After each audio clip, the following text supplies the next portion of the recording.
how to win a Grammy. All right, man. So, of course, the big news of the week was, of course, the Grammy Awards. But Jay-Z said some stuff. He won the Dr. Dre. He was honored with the Dr. Dre Global Impact Award, and he had a few things he had to get off his chest to the people at the Grammys. Here we go. Try to get it right, at least get it close to right. And obviously it's subjective. Y'all don't gotta clap at everything. Obviously it's subjective because, it's music and it's opinion based. But, some things, I don't want to embarrass this young lady, but she has more Grammys than everyone and never won Album of the Year. So even by your own metrics, that doesn't work. Think about that. The most Grammys, never won Album of the Year. That doesn't work. Some of you gonna go home tonight and feel like you've been robbed. Some of you made it, Rob. Some of you don't belong in the category. Oh. No, that was it. No, when I get nervous, I tell the truth. All right, so, but what ended up happening was they ended up finding the CEO of the Grammys, and he said this, he explained this right now. Grammys. First, you have to understand that the only way to win is to have the membership of the Academy vote for you. In order to be a member of the Academy, you have to be a professional working in music in the United States. For now, the United States. Hopefully we grow that. But right now, if you're a working professional in the United States, you can become a member of the Recording Academy. Once you're a member of the Recording Academy, all the music gets submitted, the members listen to it, and they evaluate it on the quality of the art.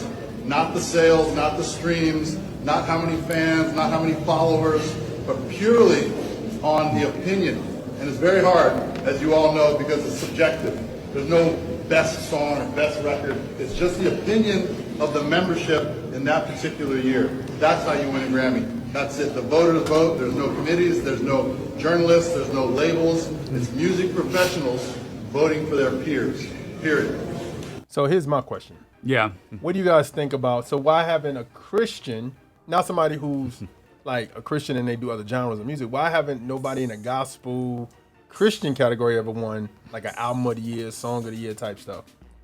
Based on, I'm just saying, based off what he just said, like it's not about, because he says it's about being complete, like the completeness of a song. You know what I mean? And what I realize is that, like, looking at the people who won Album of the Year, based off what he was saying, majority of them were like musicians, people who play like instruments, or people who are very good songwriters, or a band, or like it was just different things. Like they said, Taylor Swift won Album of the Year a couple times.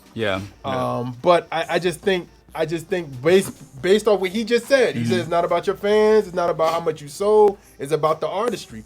Why haven't a Christian artist? I feel like Jay-Z. Why hasn't a Christian artist? Is the question more about the completeness of the album? Meaning, Taylor Swift has more #1 singles on this album. No, he just said it don't matter about none of that. Right. I thought he said it doesn't matter about the song popularity or the album the album sales. That's the exact same thing. But I'm talking about if she has a single where every song was like, that was fire. Is that what's giving you Album of the Year? But he was just saying it's based off of the people who vote in, based off their personal opinion about that project. Right, just listening to the album. So my question goes, how does that not, like, so no album has ever been, no Christian gospel album has ever been pushed to be in that category for Song of the Year or even Album of the Year, based off his logic? Based off his logic, how many of those folks are Christians that's doing the voting? Right. Yeah, probably not a lot. Yeah, we don't know. But I'm just thinking based off what he just presented. And if we're honest, like we were saying a couple weeks ago, like the quality level of Christian music has been improved like greatly in the last few years. Yeah. But the mix and the mastering, things of that nature, like it's on another level when you're talking like mainstream music. Yeah. So I think I'm not even talking about like certain people like what you're talking. I'm talking about the Kirks, the Toby Mags, those big dogs of our industry. Yeah. None of them has been nominated for anything before. I'm just saying, based off what he just explained, I'm like, that's kind of crazy. You know what I mean? Yeah. Now, I've heard the guy John Baptiste say that he's a believer and he won Album of the Year, but he's not like Like he don't put all his music in gospel. You know what I'm saying? Right. It seems like it's more geared toward pop. Does that make sense? Bruno Mars, Taylor Swift, Taylor Swift, Bruno Mars, Adele, Casey Musgraves. I mean, I don't know all these people, but to me, it feels like, it's about pop. I see Tina Turner. I see U2. So, yeah. Outkast, if they want. Outkast, Speakerbox. Right. Lauryn Hill. So, I mean, well, we know Lauryn Hill's, the misconception of Lauryn Hill is a classic. Miseducation. Miseducation, I think I'm misconception. I'm thinking about Lecrae and them. The Miseducation of Lauryn Hill is a classic, so most of those songs were also like single beat breaker songs. Like they were songs you played over and over again, even if it wasn't a Yeah. But I think also too so what was explained to me that was outside before this explanation was that that everybody votes, like everybody that's part of the Grammys, like who's already like Academy people, everybody votes.